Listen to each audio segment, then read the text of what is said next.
Hi guys, it's week 5 of summer reading. Have you been having so much fun?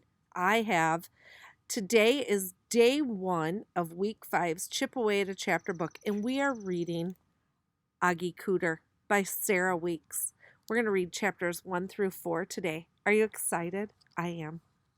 Here we go. I'll show you a picture of Oggie. There he is. Matches that front cover. Let's start. Oggie Cooder lay on the deserted, sandy white beach, sunbathing in a green and purple polka-dotted bathing suit he'd never seen before in his life. In his hand, he held a giant coconut filled with the most delicious drink he'd ever tasted, and all around him, graceful palm trees swayed to and fro, dancing a hula to the sound of a distant ukulele. A fiery sun hung like a spitty yellow tennis ball overhead. Feeling the need to cool off, Oggie rose in his unfamiliar polka-dotted bathing suit, ran down to the water's edge, and waded in. As he paddled out into the crystal blue sea, the warm, salty waves lapped against his cheek, and the air was filled with the sweet, tropical aroma of dog breath. Wait a second, thought Oggie. Dog breath? He opened his eyes. His dog Turk was standing next to him, licking his face. The whole thing had been a dream. Oggie wiped the dog slobber off his cheek and looked over at the clock. 7:45 on the dot. Good dog, he said, reaching over to give Turk a pat on the head.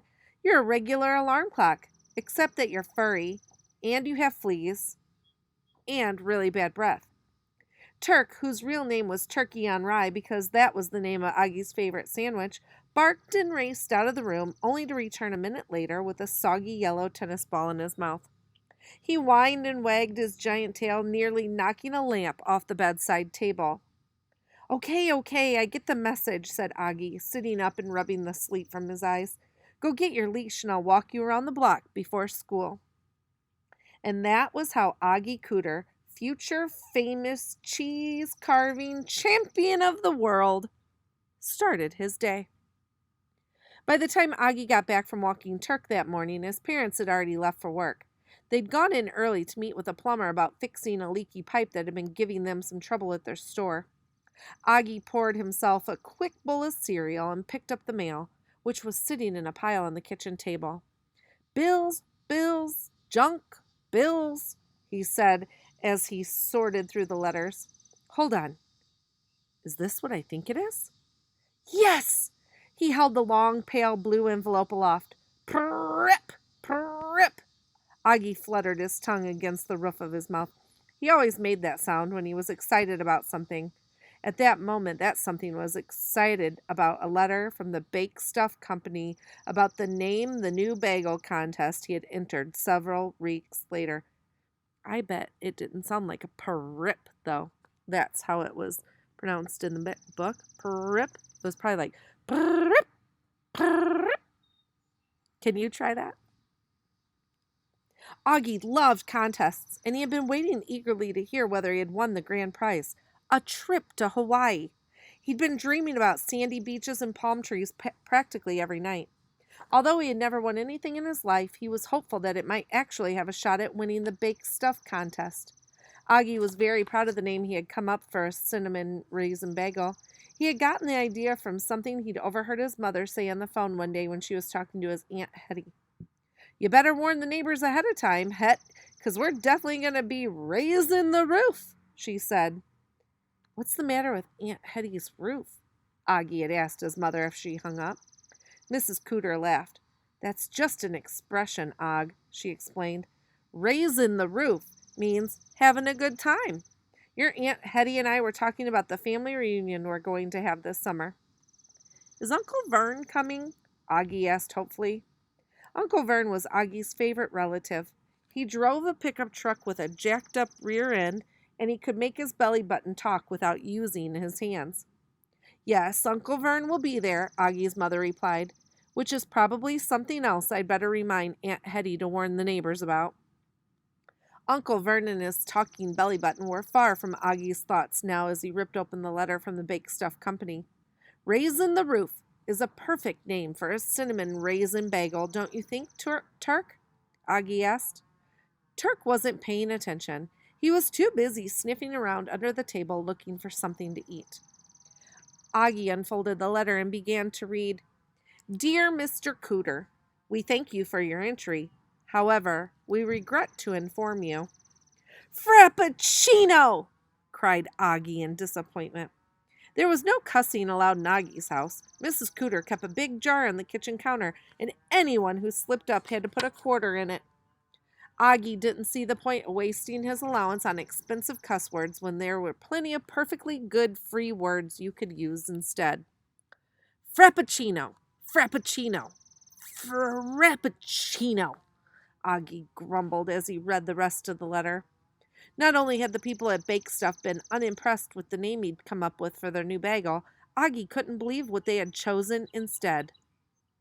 Sunshine? What kind of name is that for a bagel? He asked Turk. It doesn't even have the word raisin in it. Oggie crumpled the letter into a ball and threw it across the room, missing the wastebasket he had been aiming for by a good foot and a half. Turk, who was always hungry, trotted over and wolfed down the balled-up letter in a couple of quick bites. I guess the only way I'm ever going to get to Hawaii is in my dreams, said Oggie sadly. He shoved his homework and his lunch into his backpack. Then, as he was about to walk out the door, he suddenly remembered something. He went to the fridge, got out 2 slices of processed American cheese, and slipped them into his back pocket. That cheese would change Oggie Cooder's life forever. Because while sometimes the road to fame and fortune is paved in gold, there are other times when it's made of cheese. Processed American cheese, to be exact. Chapter 2. Directly across the street from the Cooder's house, Donica Perfecto was sitting at the breakfast table doing what she did best, whining.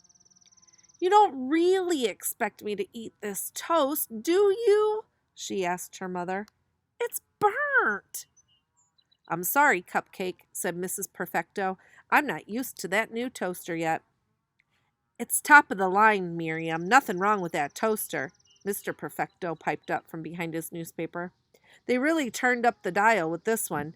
Took toasty and made it toastier. Most people would kill to have that kind of firepower on the counter. Yes, dear.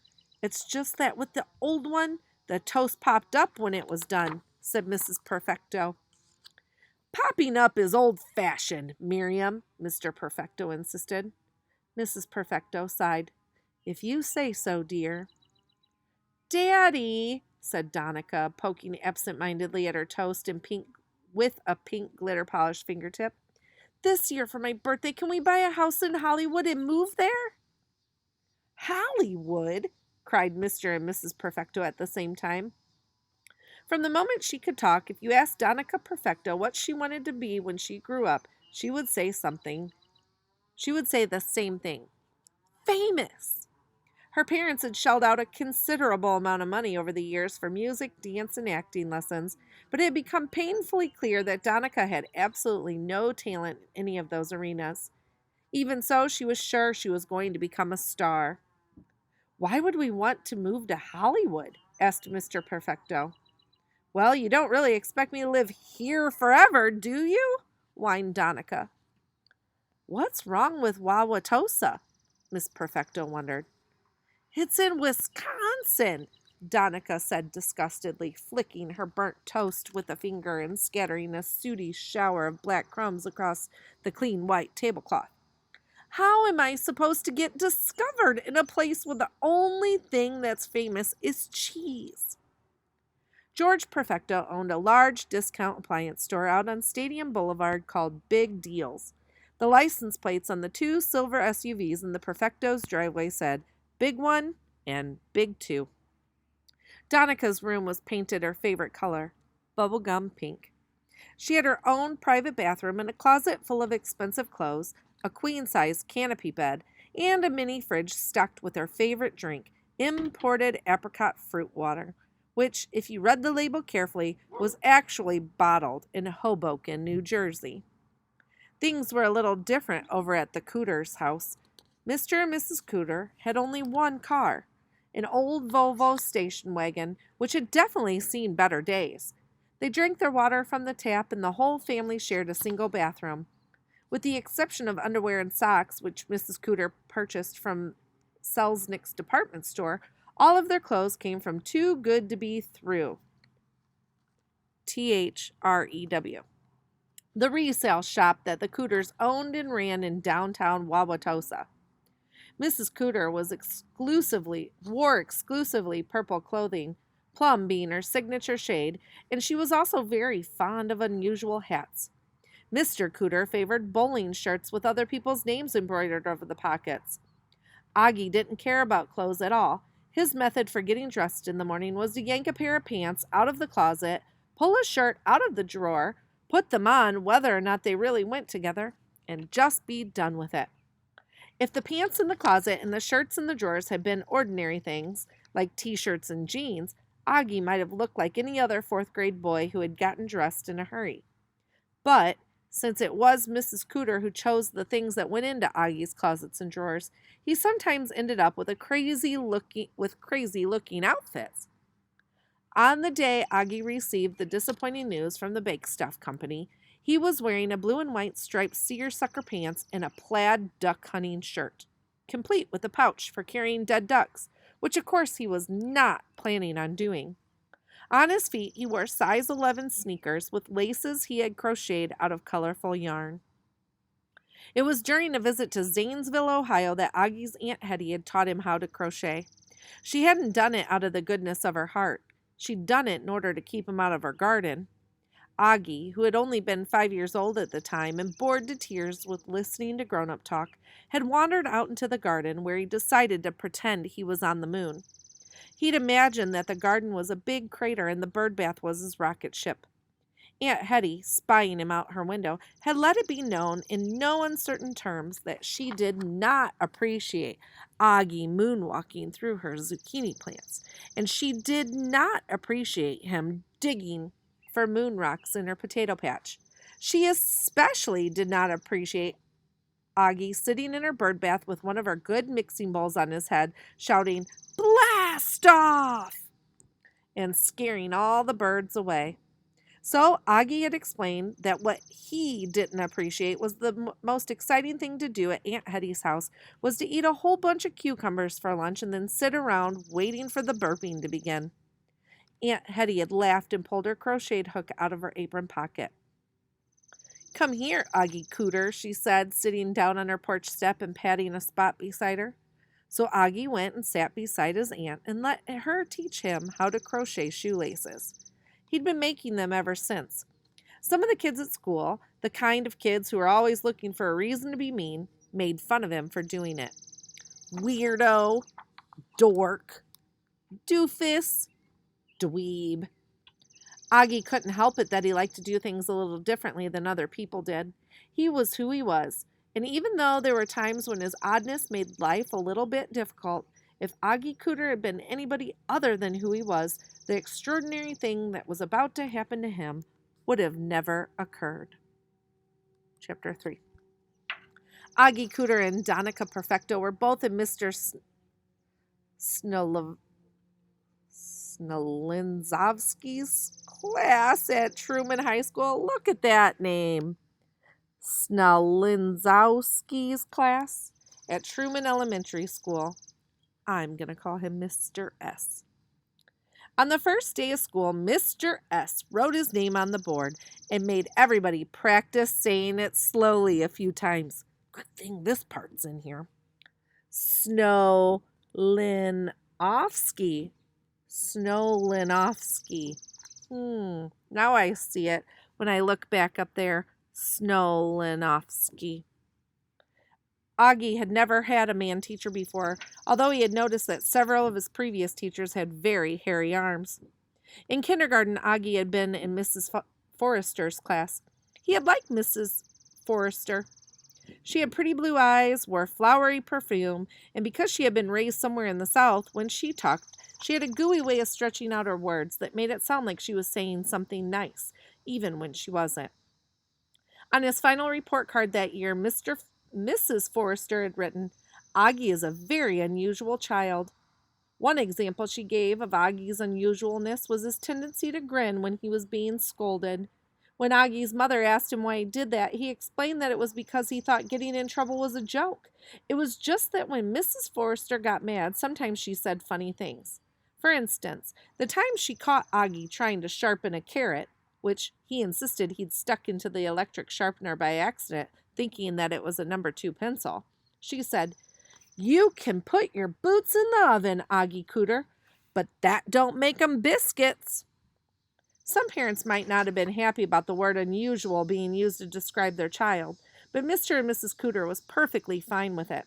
They made their living collecting unusual things at garage sales, auctions, and reselling them to Too Good to Be Through. As far as they were concerned, the more unusual an object was, the more value it had. Over the years, Augie's teachers had found all kinds of interesting ways to describe him. Unique, quirky, one of a kind. Last year in 3rd grade, Augie's teacher, Mrs. Stifler, had said that Oggie marched to the beat of a different drummer.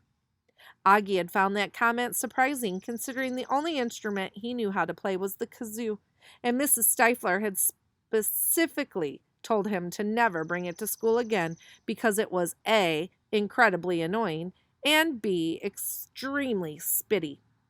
Later, Augie's father had explained to him that saying someone marches to the beat of a different drummer is just another way of saying that a person is unusual, unique, quirky, and one of a kind.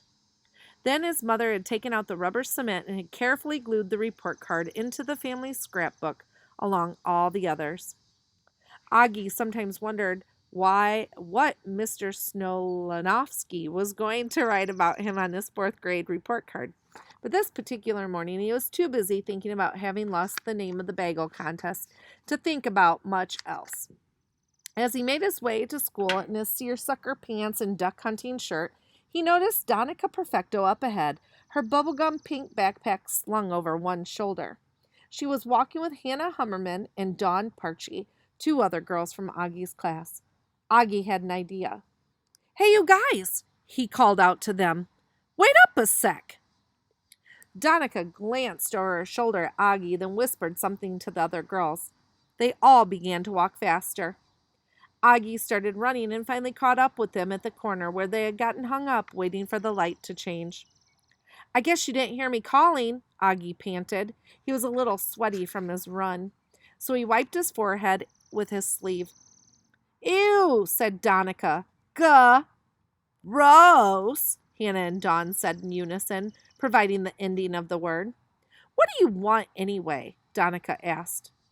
"I was thinking since it's Thursday, which means we've got a spelling test today, maybe we could all walk together and quiz each other on the words on the way." "Puh," said Hannah. "Watch it," Donica snapped.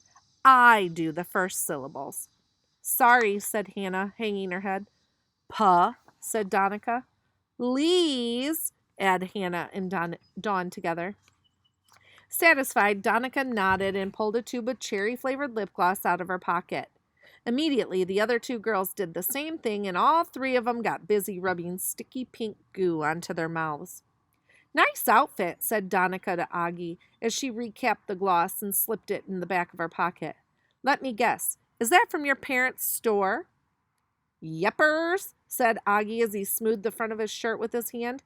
He didn't notice Hannah poke Dawn in the ribs or how they were both biting their cheeks to keep from laughing. "So do you want to practice the spelling words?" he continued. "I even made some flashcards." He fished around in his duck pouch and pulled out a bunch of beat-up index cards riddled with what appeared to be tooth marks. Turk tried to eat them, but don't worry, most of the spit should be dry by now. Donica sighed loudly and tucked a loose strand of long honey-gold hair behind her ear. "I've got 2 words for you, Oggie Cooder, and they are both ew." When the light changed, Donica Perfecto and her glossy-lipped posse stepped off the curb. As they flounced away, Donica called back over her shoulder, "Love your shoelaces, Oggie Cooder." "Thanks," said Oggie, completely missing the sarcastic tone in her voice. "I made them myself." "Lou," said Donica under her breath. "Zerr," added Dawn and Hannah, and the 3 of them dissolved into a fit of high-pitched giggling. As Oggie watched them walk away, he sighed and reached for his back pocket. This would be the perfect time to charve, he thought. But he stopped himself. He really he really should study his spelling flashcards once more before he got to school. The charving would have to wait a little longer. Chapter 4. Later that morning at school, Oggie was sitting at his desk daydreaming about how great it would have been if he had won the Name the Bagel contest. He pictured himself strolling into the grocery store and running into one of his classmates. David Corbin, for instance. "Hey, Oggie," David would say, "you sure do have a nice tan." "That's because I just got back from Hawaii," Oggie would tell him. "Oh, that's right. I heard about how you won the contest." Then David would pick up a bag of Raisin the Roof bagels, which just happened to be on the display nearby. "Are these the ones you named?" he'd ask. Oggie would nod and smile modestly. "That's pretty cool," David would say. "Hey, you don't happen to be free after school today to come over and shoot some hoops with me and the guys, do you?" Oggie would have loved an invitation to play basketball with the guys, but it was about as likely to happen as Donica Perfecto inviting him over to one of her pool parties. David Corbin and his jock buddies had given Oggie the nickname Duck because in gym class, no matter what kind of ball you threw at him, Oggie always ducked. He had never seen it, though he had heard kids splashing around in it plenty of times during the summer. Oggie's seat was directly in front of the teacher's desk, so when Mr. Snowlinowski clapped his hands to announce that it was time for the spelling test, Oggie, who was still daydreaming, was startled and he jumped right out of his seat. Unfortunately, he missed it on the way back down and ended up on the floor in a heap. Bethy Hudson, who sat right behind Oggie, rolled her eyes. "Remember, class," Mr. S. said as Oggie picked himself up off the floor and slid back into his seat, you are to use each spelling word in a sentence, and the sentences must make sense." He gave them 10 minutes to complete the test. The words they had been assigned that week ended in the letters O-U-S. Oggie knew how to spell them all thanks to his handy-dandy flashcards. When Mr. S. told them it was time to put their pencils down, Oggie felt fairly confident that he'd done well. "We're going to try something new today," Mr. S. announced. "Instead of marking your test myself, I'm going to ask you to mark one another's work. Please pass your paper up one seat to the person sitting directly in front of you." Bethy Hudson groaned and rolled her big eyes again. Oggie didn't hear her, though. He was too busy worrying about what to do with this paper. "No offense, Mr. S. but I don't get it," Oggie said. "You told us that we were supposed to pass our papers to the person sitting right in front of us, right? But how am I supposed to pass my paper to the person sitting in front of me when there isn't anyone sitting in front of me except for you? And you're not even sitting there at the moment. You're standing over by the blackboard, scratching your head." "Could you possibly have found a longer, more complicated way of asking that question, Oggie?" Mr. S. laughed. "I'm not sure," said Oggie, "but I'll give it a try if you want me to." Mr. S. had been kidding, but Oggie didn't get it. He often took things the wrong way. Either that or he was just saying something he shouldn't. Like the time he asked Miss Stifler if the reason her stomach was so big was because she was expecting triplets. Mrs. Stifler hadn't been too happy about that question since she wasn't even expecting one baby at the time, let alone 3. If, like Oggie, you happen to be sitting in the front row, Mr. S. explained to the class, I'd like you to get up and quietly take your paper to the person sitting in the last seat in your row. There was a flurry of activity as people passed their papers. Oggie got up and carried his test back to America Johnson, who was the last person sitting in his row. America had a twin sister, Asia, who was in the other 4th grade class at Truman. Oggie sometimes wondered whether Mr. and Mrs. Johnson were planning to have any more kids, and, if so, whether they'd be naming them after continents, too. He thought Antarctica Johnson had a nice ring to it. "You get to do mine," Oggie said, handing his paper to America. "Lucky me," said America flatly. When he returned to his seat, Bethy's spelling test was sitting on Oggie's desk. "The first word is ridiculous," Mr. S. began. He slowly spelled the word for them. RIDICULOUS.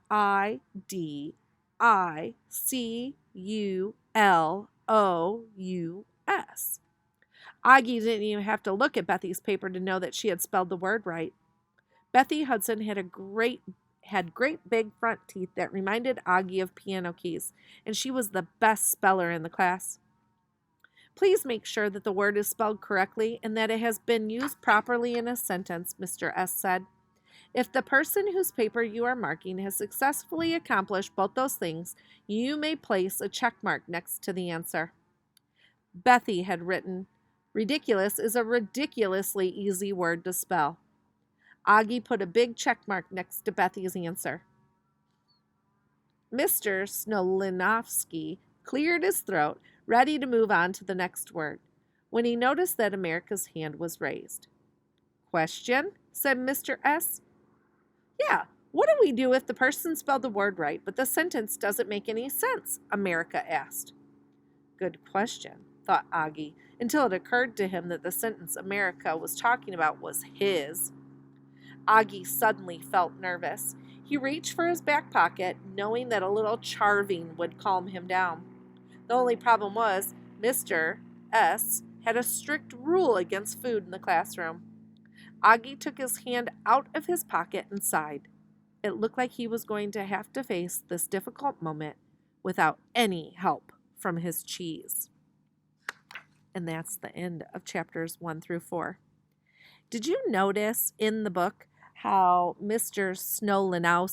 Snolinovsky's name was so hard for me?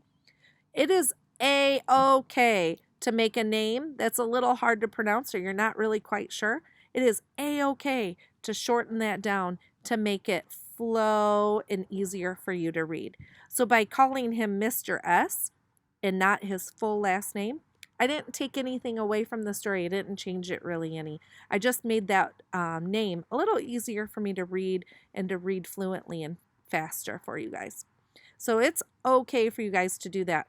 And it's also okay when you're reading that if you don't know a word or you get stuck, to sound it out or to even look it up in a dictionary. It's the best way to learn new words. All right, guys. So until tomorrow, I will be back with Oggie Cooder. See you soon.